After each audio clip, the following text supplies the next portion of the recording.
How to Love by Thich Nhat Hanh। प्यार को खुशियों से नरिश यानी पोषित और दूसरों के साथ शेयर करना चाहिए। अगर आपने कोई मैगजीन पढ़ी हो या लाइफस्टाइल की वेबसाइट पर गए हो तो आपको माइंडफुलनेस के क्रेज के बारे में मालूम होगा। माइंडफुलनेस का मतलब अपने दिमाग में आ रहे ख्याल को क्लियर रखना और पूरी तरीके से अपने प्रेजेंट में होना है। मौजूदा मोमेंट में रहना, अपने खाने का मजा लेना, आपके कदम और जो फूल आप देख रहे हैं उस पर ध्यान देना आपकी जिंदगी में बहुत बड़ा बदलाव ला सकता है। माइंडफुलनेस ज्यादा खुश और ज्यादा प्रोडक्टिव बना सकता है। ये आपके अटेंशन के दायरे को बढ़ाता है और लंबे वक्त तक चलने वाले एम्बिशन को समझने में मदद करता है। ये देखने की बात कि कैसे एशिया की यह पुरानी तकनीक मॉडर्न वेस्टर्न सोसाइटी में रास्ता बना रही है, वियतनामी मॉन्क और स्पिरिचुअल टीचर हिक नाथ हान को एक आइडिया आया। उन्होंने सोचा, क्यों ना माइंडफुलनेस की ये टेक्निक हमारे लिए सबसे ज्यादा खास चीज लव पर अप्लाई की जाए। इस समरी में आप जानेंगे कि प्यार कैसे किया जाए।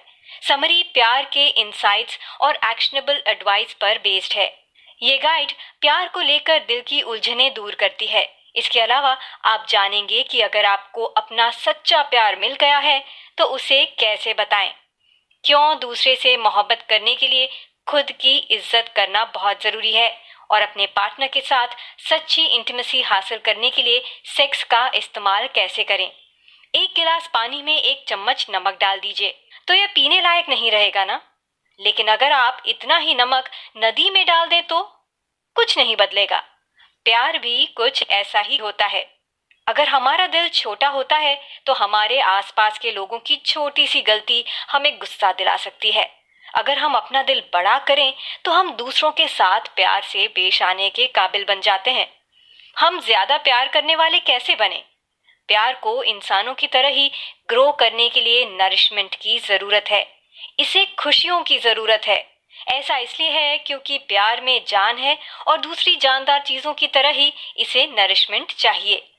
खुशियां प्यार के लिए नरिशमेंट का काम करती हैं। जब आप खुश होते हैं तो खुद को और दूसरों को भी प्यार करने के काबिल बनते हैं। लेकिन सवाल ये है, खुशियां क्या है? ज़ेन बुद्धिज्म इसके बारे में आपको कुछ चीजें बता सकता है। दुनियावी ख्वाहिशों को पूरा करने से खुशियां नहीं मिलेंगी। खुशी तो माइंडफुलनेस का नतीजा है। वॉक ही ले लीजिए। अगर आप अपने हर कदम पर ध्यान देते हैं, अपनी मंजिल के बारे में या वहां जाने की वजह के बारे में भूल जाते हैं, तो आप खुशियों का मतलब समझने लगेंगे। क्योंकि माइंडफुलनेस का मतलब ही प्रेजेंट मोमेंट की कीमत समझना और उसे जीना है। जब हम प्रेजेंट मोमेंट को लेकर अटेंटिव होते हैं तो दुनिया की खूबसूरती समझ आने लगती है। हम फूल के खिलने जैसी छोटी छोटी चीजों में खुशी हासिल करने लगते हैं। लेकिन इसे सिर्फ अपने आप तक समेट कर मत रखिए। प्यार और खुशियां बांटने के लिए होते हैं। माइंडफुलनेस की आदत खुशियों को दूसरों के साथ बांटने का एक बहुत बेहतरीन तरीका है। क्यों ना उस फ्रेंड के साथ वॉक पर जाइए जो किसी बात को लेकर परेशान है। आप पहले से परेशान दोस्त की जिंदगी में प्यार और खुशियां ला सकते हैं, बस उन चीजों के जरिए जो आपको खुशियां देती हैं, चाहे वह सूरज हो या आसमां में मौजूद बादल। प्यार के असली स्वरूप को समझने के लिए आपको इसकी 4 खूबियां समझनी होंगी। जब आप प्यार शब्द सुनते हैं तो आपके दिमाग में क्या आता है?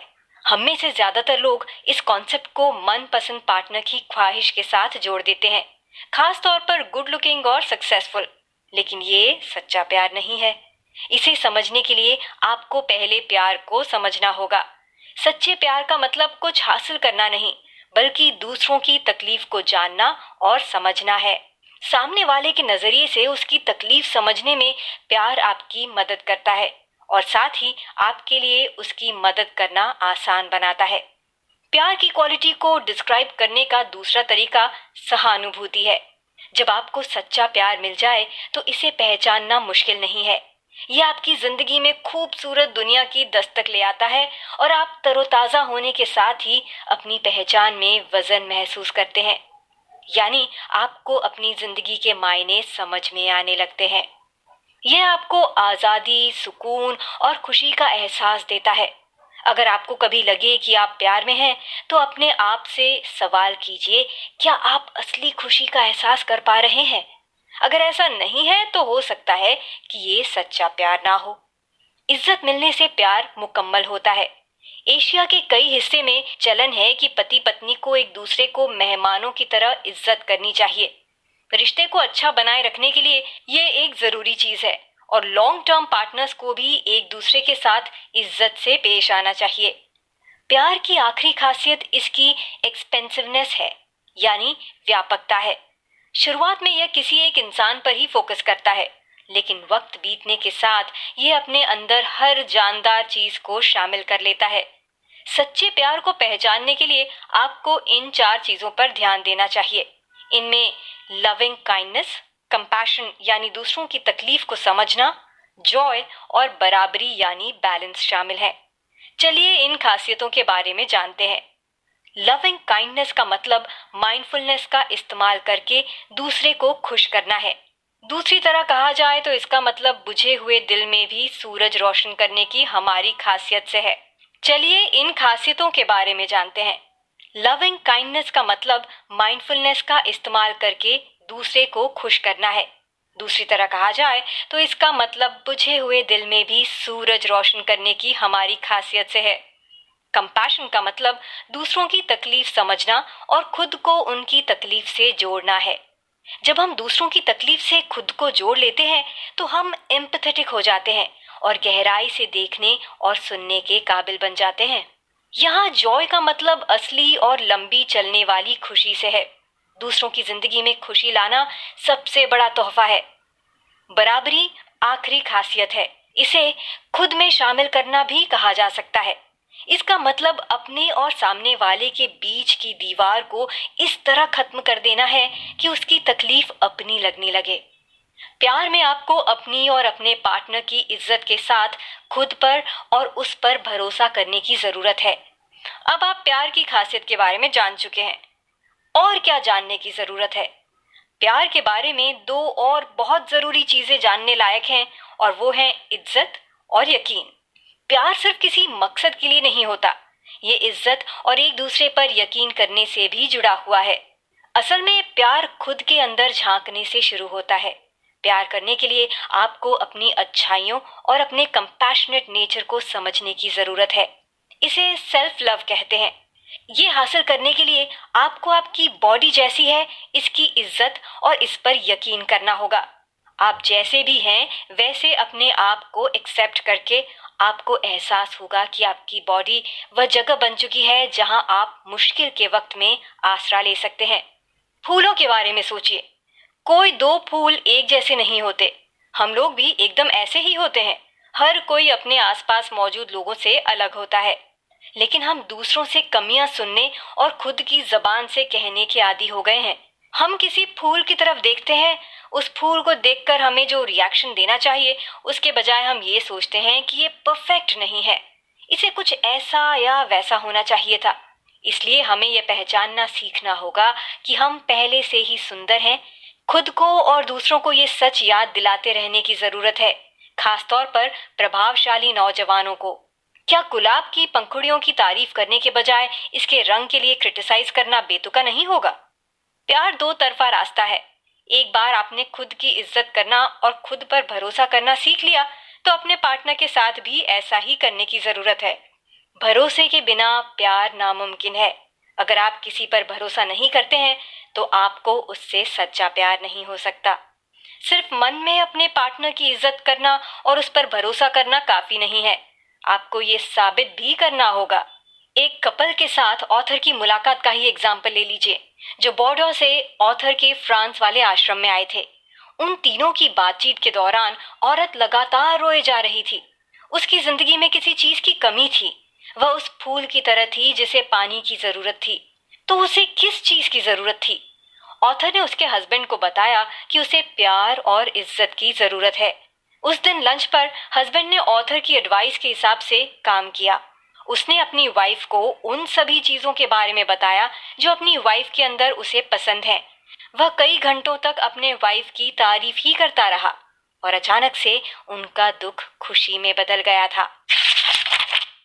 स्पिरिचुअल प्रैक्टिस के जरिए हम प्यार करना और असल इंटीमेसी हासिल करना सीख सकते हैं।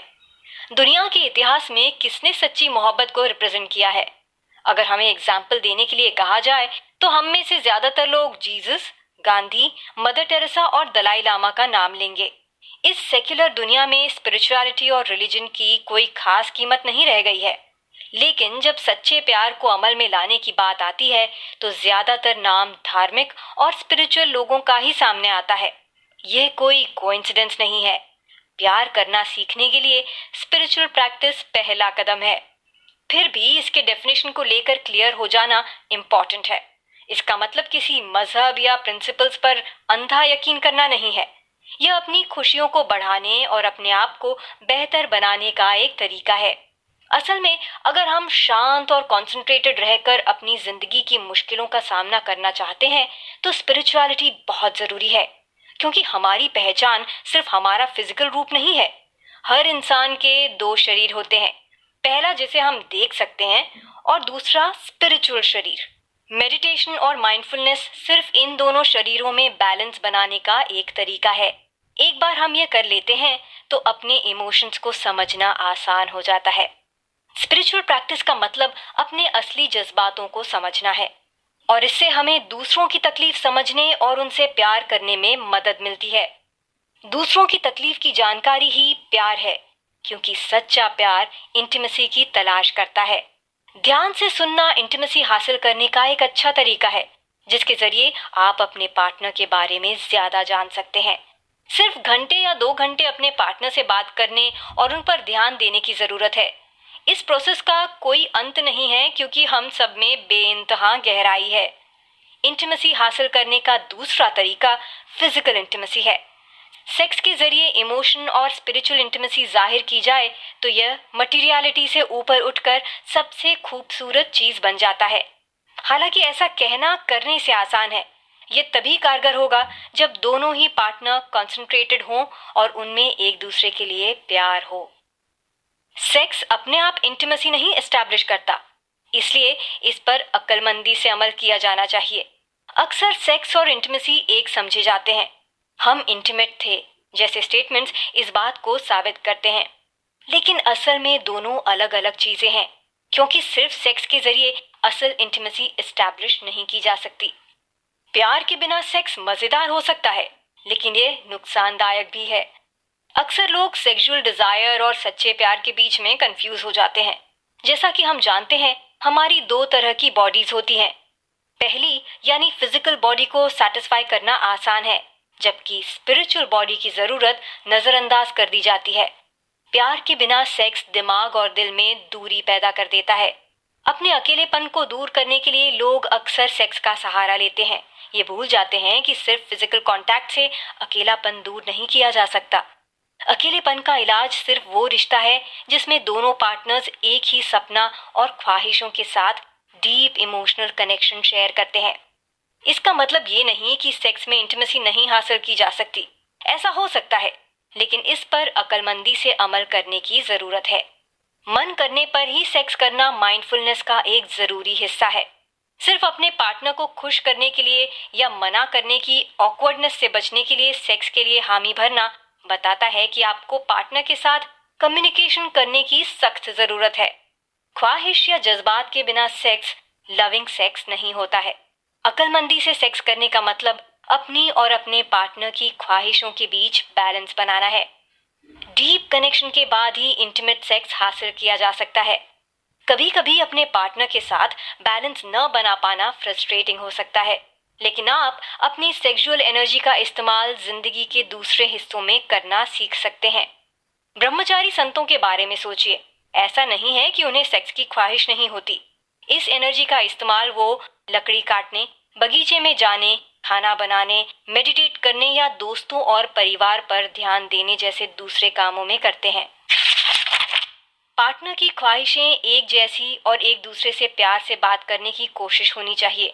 एक प्यार भरा रिश्ता बनाए रखना मुश्किल है, और ये कारण काफी है कि उस शख्स के साथ रिश्ता ना बनाया जाए जिसके वैल्यूज और लाइफ गोल आपके जैसे ना हो। एक हेल्दी रिलेशनशिप के लिए एक जैसी एस्पिरेशंस होना काफी जरूरी है। ऐसा इसलिए क्योंकि ये यूनिटी बढ़ाता है। अगर आपकी जिंदगी के मकसद कुछ एक जैसे हैं, तो आप एक साथ आगे बढ़ सकते हैं। ऐसा करना तब पॉसिबल है जब आप एक दूसरे को बता चुके हों कि आपके लिए क्या इम्पोर्टेंट है। एग्जाम्पल के तौर पर उस कपल को ले लीजिए जिसने स्पिरिचुअलिटी के रास्ते पर चलना शुरू किया है, क्योंकि उनकी जिंदगी का मकसद एक जैसा है, आसपास का माहौल बेहतर बना करके वह अपना एक्सपीरियंस मेडिटेशन शेयर कर सकते हैं। बताने की जरूरत नहीं है ये आपको कहाँ ले जाएगा। जल्द ही ये दोनों एक ग्रुप बन जाएंगे और कुछ इसी तरीके से स्पिरिचुअल सेंटर बनते हैं और नतीजतन एक जैसा सोचने वाले सैकड़ों इस ग्रुप को ज्वाइन करेंगे और एक दूसरे के साथ अपने एस्पिरेशंस और जिंदगियां शेयर करेंगे। आपके और आपके पार्टनर के बीच में बैलेंस बनाने के लिए प्यार भरी बातें जरूरी है। तो इसकी शुरुआत कैसे की जाए? एक आसान सा नियम यह है कि आप ये मत मान लीजिए कि आपको अपने पार्टनर की सोच और उसकी ज़रूरत के बारे में सब कुछ मालूम है। इसके लिए सुनने की ज़रूरत है। उनसे पूछिए कि उन्हें क्या चाहिए और आप उन्हें खुश करने के लिए क्या कर सकते हैं। ये इंश्योर भी कीजिए कि आपने उनकी बातों को अच्छे से समझा है। इस नज़रिए पर अमल करने से आपको झगड़े के दौरान फ़ायदा होगा। जब आपके बीच बहस शुरू हो तो एक दूसरे को जिम्मेदार ठहराना शुरू करने से पहले थोड़ा रुक कर सोचिए। बोलने से पहले तब तक इंतजार कीजिए जब तक आपके पास कुछ अच्छा और लविंग बोलने के लिए ना हो। रिश्ते में सामने वाले को सुनने का अहम किरदार होता है। बिना दखल अंदाजी के अपने पार्टनर के नजरिए को सुनना मुश्किलों को हल करने का बेहतर तरीका है। याद रखिए, अगर आपको ये भी लगता है कि आप सही हैं, फिर भी अपने पार्टनर की बात पूरी हो जाने के बाद ही अपनी बात कहिए। आगे हम जानेंगे कि लविंग होने का मतलब माइंडफुल और दूसरे की तकलीफ कम करने वाला बनना है। हो सकता है कि आपने कई अलग अलग तरीकों से माइंडफुलनेस के कॉन्सेप्ट के बारे में जाना हो। माइंडफुलनेस का कॉन्सेप्ट वेस्टर्न सोसाइटी में बहुत ज़्यादा असरदार रहा है। अक्सर हमें चलने, खाने और एक्सरसाइज करने के लिए माइंडफुल तरीका बताया जाता है। तो क्यों ना प्यार भी माइंडफुल तरीके से किया जाए। लेकिन यह एक चीज को दो बार कहने जैसा है। सच्चा प्यार ही माइंडफुलनेस है। चलिए प्यार शब्द से ही शुरू करते हैं। ये एक बहुत खूबसूरत शब्द है। इसका मतलब है हमें इसका इस्तेमाल करते वक्त थोड़ा सा ध्यान देने की जरूरत है, क्योंकि आई लव चीज बर्गर जैसे स्टेटमेंट्स के जरिए हम इसकी कीमत को कम कर रहे होते हैं। इस शब्द को इसकी सही जगह पर इस्तेमाल करना हमें इसके मायने को लेकर माइंडफुल बनाता है। माइंडफुल लव एक बहुत बड़ी चीज है। इसका मतलब अपने पार्टनर की हर चीज पसंद करना और उसे उसकी कमियों और खूबियों के साथ अपनाना है। माइंडफुलनेस हमें बिना सोचे समझे अपने पार्टनर की कमियों को नकार देने के बजाय उनकी कमियों को दूर कर उनमें बदलाव लाने के लिए प्रेरित करता है। माइंडफुल लव अपने पार्टनर को जज करने के बजाय उसका हमदर्द बनने में मदद करता है। इसे हम अच्छी तरीके से समझने के लिए पूरब का रुख कर सकते हैं। साउथ ईस्ट में इस्तेमाल होने वाली क्लासिकल लैंग्वेज संस्कृत में कंपैशन को करुणा कहते हैं। इसका सामान्य मतलब किसी की तकलीफ में दुख का एहसास करना है, लेकिन इसके गहरे मायने भी हैं। करुणा का मतलब सिर्फ सहानुभूति रखना नहीं है, बल्कि सामने वाले की तकलीफ को कम करने के लिए वाजिब कदम उठाना भी है। डॉक्टर के बारे में सोचिए। ये अच्छी बात होगी कि डॉक्टर आपको हो रही तकलीफ को समझे, लेकिन आप उससे उम्मीद करेंगे कि वह आपकी तकलीफ कम करने के लिए कुछ करे, है ना? आखिरकार डॉक्टर आपकी तकलीफ कम करने और बीमारी को खत्म करने के लिए ही तो होता है। इस मामले में प्यार दवा की तरह है।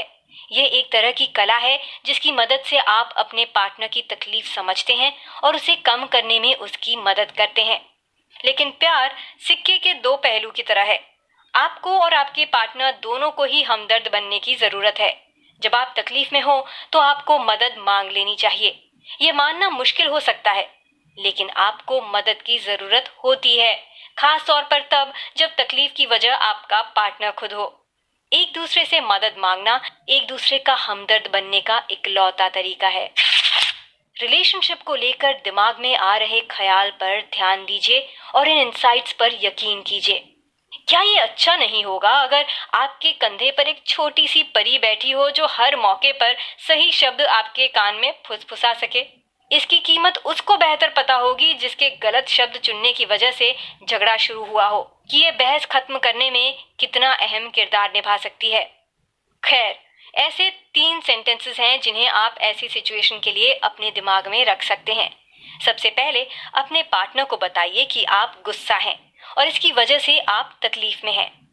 अगर आप बता नहीं सकते तो लेटर लिखने का तरीका अपनाइए।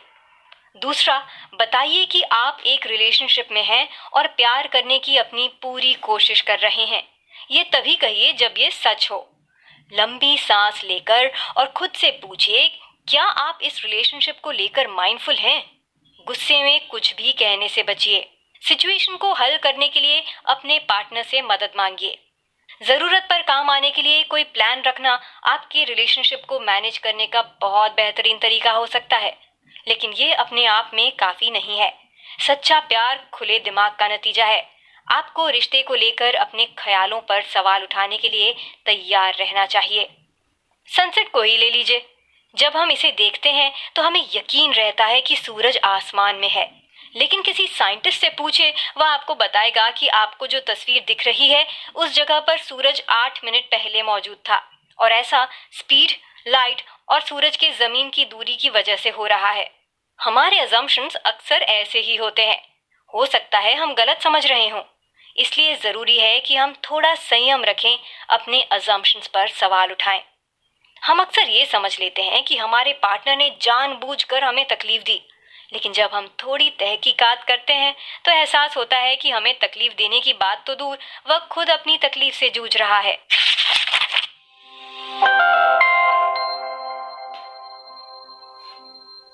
कुल मिलाकर, लव का मतलब सेक्स, रोमांस या परफेक्ट पार्टनर ढूंढना नहीं है। सच्चे प्यार का मतलब प्रेजेंट मोमेंट में रहना, सीखना और दूसरों की तकलीफ में उनका हमदर्द बनना है। जब हम माइंडफुल हो जाते हैं तो हम दूसरों की तकलीफ समझने और कम करने के लायक बन जाते हैं। यही इज्जत और रियल इंटीमेसी से बनने वाली लविंग लाइफ की नींव है। क्या करें? ऑथर का ये एक्सपीरियंस माइंडफुलनेस का बेहतरीन एग्जाम्पल है। उस ट्रेडिशन का हिस्सा होने की वजह से जहां गले लगाना एक आम बात थी, एक महिला ने सबको गले लगाना चाहा, जो कि उन्हें अजीब लगा। तो ऑथर ने क्या किया? उन्होंने ऐसी स्पिरिचुअल टेक्निक का इस्तेमाल किया जिसे उन्होंने ऐसी अनजान सिचुएशन से डील करने के लिए सीखा था। प्रेजेंट पर कंसंट्रेट करके और अपने दिमाग, जिस्म और आत्मा की सारी अटेंशन गले लगाने के तरीके पर डिवोट करके ऑथर ने गले लगाने वाला एक मेडिटेशन इन्वेंट किया, जिसकी वजह से वह एक नई प्रैक्टिस में माहिर और अपनी रोजमर्रा की जिंदगी में ज्यादा कंपैशनेट बन गए।